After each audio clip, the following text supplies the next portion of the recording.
Vamos ver o que a Queca aprontou no seu primeiro dia sozinho em casa.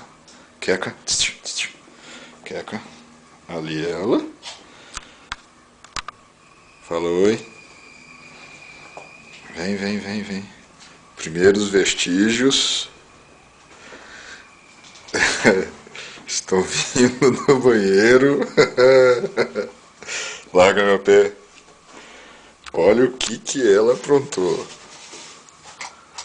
Detonou o rolo de papel higiênico, telefone no chão. Deixou um presentinho do lado do vaso. Larga meu pé. Vamos ver. Derrubou o telefone, a base.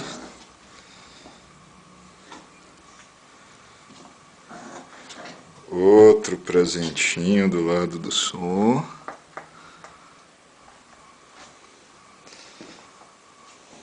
Vem.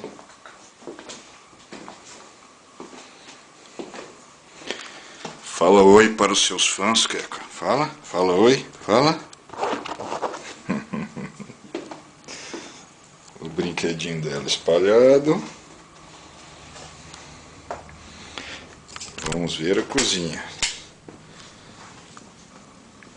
Por enquanto nada. Larga meu pé. A caminha dela tá ali, o jornal todo mexido. Comeu quase tudo. Até que o prejuízo não foi tão grande, né, Queca? Né?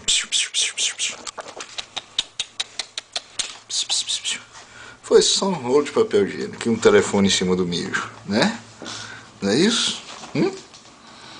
Fala tchau.